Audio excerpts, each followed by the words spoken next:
வணக்கம்.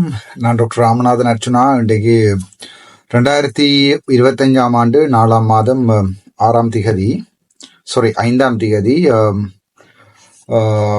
காலை 10 மணிக்கு இந்த வீடியோவை ரெக்கார்ட் பண்ணுகிறேன். இது நான் உங்களுக்கு வாசிச்சு காட்டுறேன் என்றால், ஒரு பத்திரிகை செய்தி ஒன்று, உதயன் பத்திரிகையில வந்த செய்தி ஒன்று, முன்பக்கத்திலே வந்த செய்தி.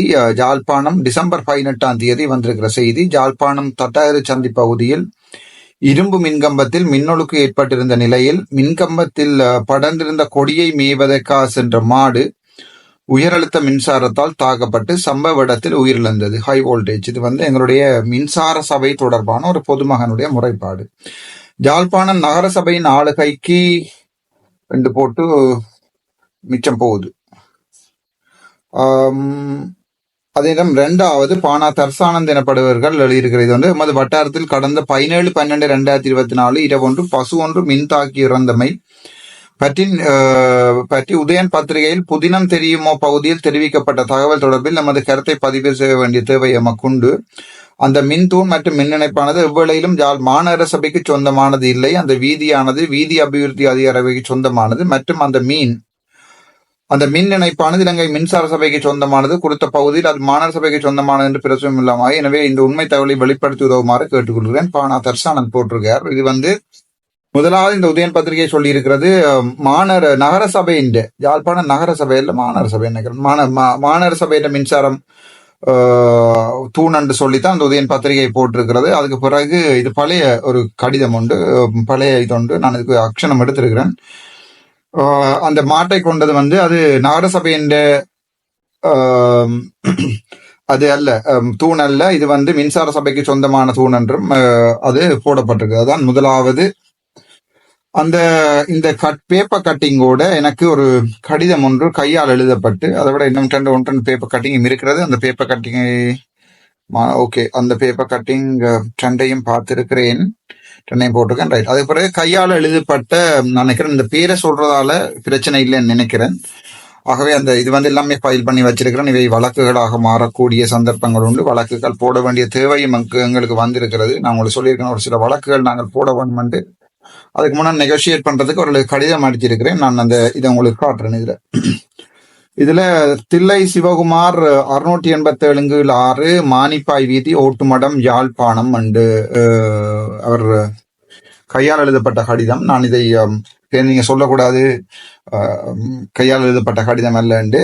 தில்லை நாதன் சிவகுமார் 687/6 மானிப்பாய் வீதி ஓட்டுமடம் யாழ்ப்பாணத்திலிருந்து இந்த கடிதம் அனுப்பப்பட்டிருக்கிறது. அவருடைய தொலைபேசி இலக்கம் எனக்கு அனுப்பப்பட்டிருக்கிறது. திரு ராமநாதன் அர்ச்சுனா, கௌரவ பாராளுமன்ற உறுப்பினர், ஜாழ் மாவட்டம். எனக்கு 1ஆம் மாதம் 10ஆம் தேதி இந்த கடிதம் வந்திருக்கிறது. அதுக்குரிய கேள்வி கேட்டு மின்சார சபையிடம் அனுப்பியிருக்கிறேன். இதுவரையும் பதில் இல்லை.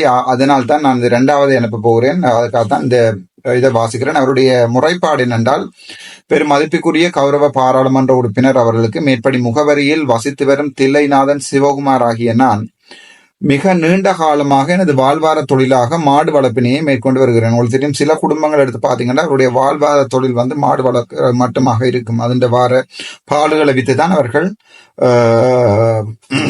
அவருடைய வாழ்வாதாரத்தை மேற்கொள்வார்கள். இன்னும் கடந்த நாட்களில் ஏற்பட்ட மழை வெள்ளம் காரணமாக எனது மாடுகள் சிலவற்றை வீதியில் விட வேண்டிய நிலை ஏற்பட்டது. இவ்வேளையில் கடந்த 18/12/2024 அன்று மாலை 6:30 மணியளவில் காங்கேசன்துறை வீதியின் தட்டாறு சந்தி பகுதியில் மின்கம்பத்தில் ஏற்பட்ட மின்னொழுக்கு காரணமாக அப்பகுதியில் இறந்தது. இச்செய்தியானது ஊடகங்கள் பலவற்றிலும் வெளியாகிருந்தமையினை தாங்களும் அறிவீர் என நம்புகிறோம்.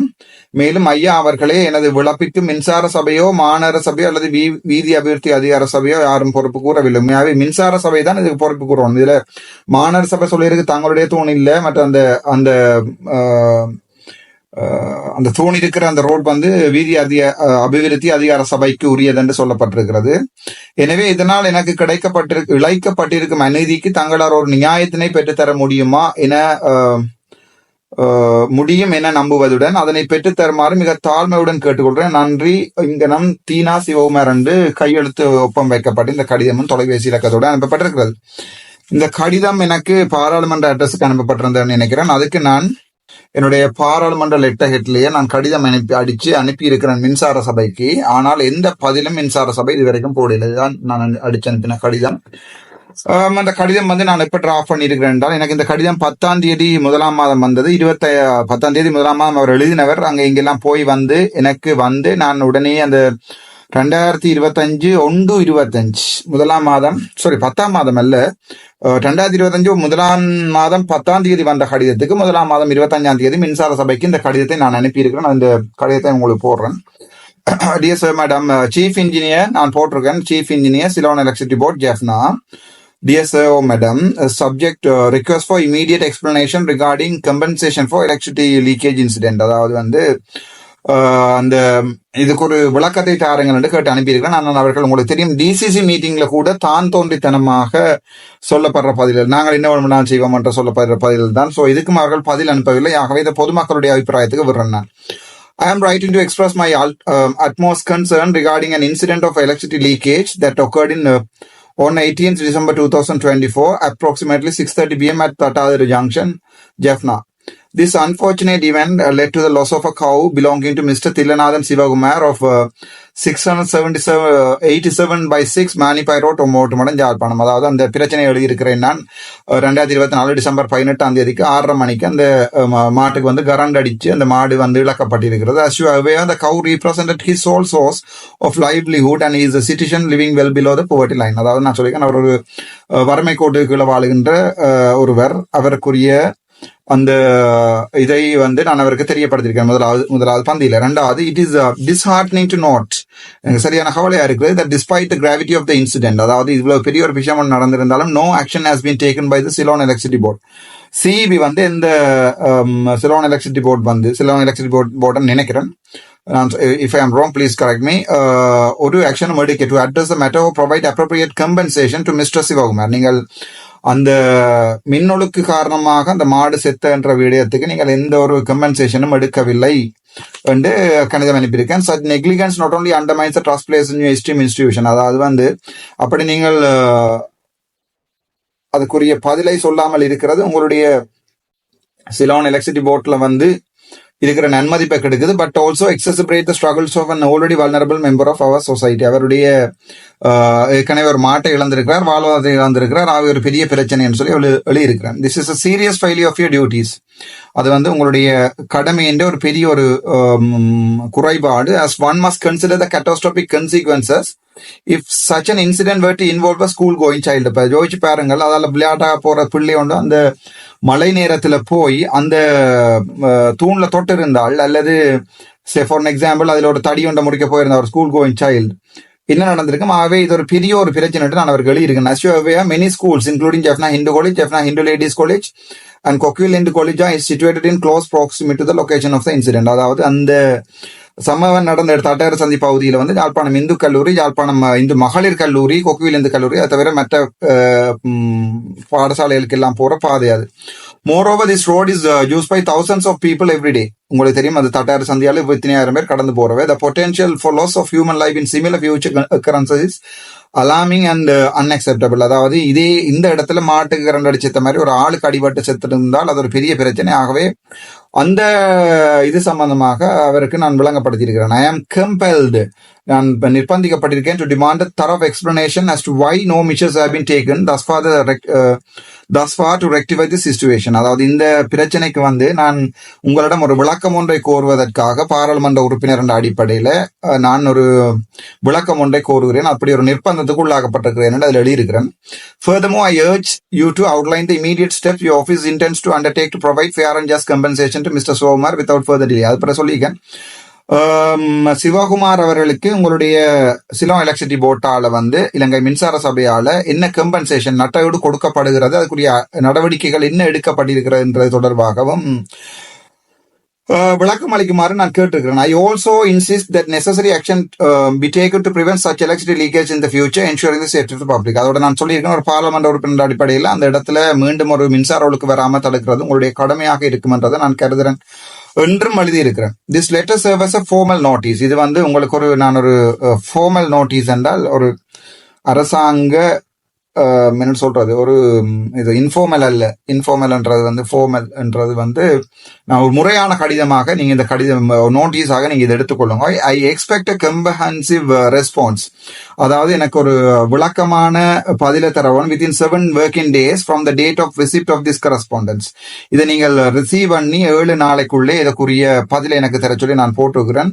should there be no satisfactory reply or resolution, அதாவது நீங்கள் அதுக்குரிய நடவடிக்கை எடுக்காத பட்சத்தில் I will be left with no choice but to escalate this matter to parliament. அதாவது அப்படி ஒரு பிரச்சனையோட நீங்கள் செய்யாத பட்சத்தில், நான் அந்த நடவடிக்கை எடுக்காத பட்சத்தில், ஒரு கம்பன்சேஷன் கொடுக்காத பட்சத்தில் நான் இதை பார்லிமெண்ட்லேயே கொண்டு போய் மக்களுடைய முறைப்பாடாக போடுவதற்கு தயாராவேன் என்று சொல்லியிருக்கிறேன் அவருக்கு.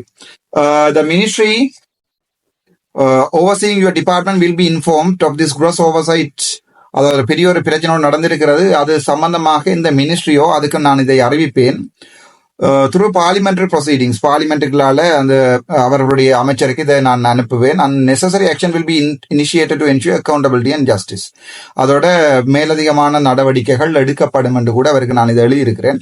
I trust you will treat this matter with urgency and seriousness it warrants. அதாவது வந்து உங்களுக்கு தெரியும், இதுல ஒரு பெரிய பிரச்சனை இருக்கு. ஒரு சிவகுமார் என்பவருக்கு வந்து தில்லனா சிவகுமாருக்குரிய வாழ்வாதாரத்தை பாதிக்கிறதுக்கு உங்களோட லீக்கேஜ் வந்திருக்கு. இது ஒரு சீரியஸ் இஷ்யூ, ஒரு ட்ராபேக் என்று சொல்லியிருக்கிறேன் நான். The well being of the public and the credibility of the Ceylon electricity board rest heavily on your timely intervention and resolution. அதாவது வந்து மக்களுடைய நன்மதிப்பும் அதோட உங்களுடைய நிறுவனத்தினுடைய நன்மதிப்பும் உங்களுடைய ஆக்ஷன்ல தான் தங்கி இருக்கும் என்று பாராளுமன்ற லெட்டர் ஹெட்ல அடிச்சு அனுப்பின கடிதத்துக்கு அது வந்து நான் 1ஆம் மாதம் 25ஆம் தேதி அடித்த கடிதத்துக்கு வந்து இன்று 4ஆம் மாதம் 5ஆம் தேதி ஆகிறது. இன்று வரை எந்த பதிலும் எனக்கு அனுப்பி வைக்கப்படவில்லை. அது ஒரு மிகவும் கவலையான விடயம் என்றதையும் தாண்டி இதுக்குரிய சட்ட நடவடிக்கைகள் மட்டுமல்ல, இதுக்குரிய மேலதிகமான நடவடிக்கைகளை எடுக்க வேண்டிய நிர்பந்தத்துக்கு உள்ளாகி இருக்கிறார்கள் என்னை. ஆகவே அது தொடர்பான நடவடிக்கைகளும் நிர்பந்தங்களும் தொடர்ந்து எடுக்கப்படும் என்பதையும் மிகவும் தயவன்போடு சம்பந்தப்பட்ட மின்சார சபை சீஃப் இன்ஜினியர் அவர்களுக்கும் அதுக்கு பொறுப்பாக இருக்கிறவருக்கும் நான் நேற்று அனுப்பியிருக்கிறேன். ஆகவே என்னென்றால் இப்ப எனக்கு முதல் வந்து சில வைத்தியசாலைகள்ல போய் நான் கதைக்க போகும்போது பொதுமக்கள் பிரச்சனையை அடாவடித்தனம் பண்ணுகிறார் என்றுதான் எல்லாரும் சொல்லியிருந்தார்கள். அபாரர் சேர் என்று கூப்பிட சொல்றார், அடாவடித்தனம் பண்ணுகிறார் என்று எனக்கு எதிராக வழக்குகள் பதியப்பட்டன. ஆகவே எனக்கு நீதிபதி வந்து எனக்கு சொல்லியிருந்தது என்னென்றால், நீங்கள் இவற்றை கடிதம் மூலமாக கேளுங்கள்.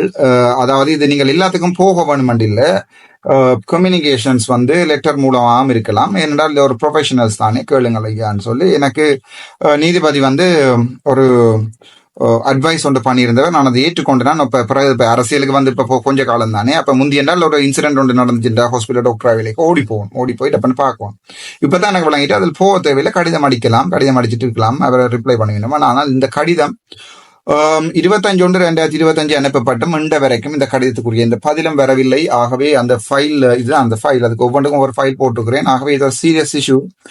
அதுக்குரிய எந்த பதிலையும் இலங்கை மின்சார சபையின் யாழ்ப்பாணத்தில் இருக்கிற பிரதான தலைமையகம் எங்களுக்கு வழங்கவில்லை. அது ஒரு பிரச்சனையாக இருக்கிறது. ஆகவே இதை பொதுமக்களுடைய கருத்துக்கே விடுகிறேன். இதற்குரிய நடவடிக்கைகள் இனி தொடர்ந்தும் பாராளுமன்றத்தில் எடுக்கப்படும் என்பதையும் தெரிவித்துக் கொண்டு, இந்த வீடியோ மூலம் பாதிக்கப்பட்ட அந்த சிவகுமார் என்பவருக்குரிய நஷ்டவீட்டை நாங்கள் பொதுமக்களுக்கு வேண்டி கொடுக்க வேண்டிய நிர்பந்தத்துக்கு உள்ளாக்கப்பட்டிருக்கிறோம் என்பதை பொதுமக்களுக்கு தெரிவித்துக் கொள்கிறோம். சம்பந்தப்பட்ட இலங்கை மின்சார சபையின் தலைவர் மேருக்கும் அவன் சீஃப் இன்ஜினியர்ஸ் மேருக்கும் இந்த வீடியோ போய் சேருமான்னு நினைக்கிறேன்.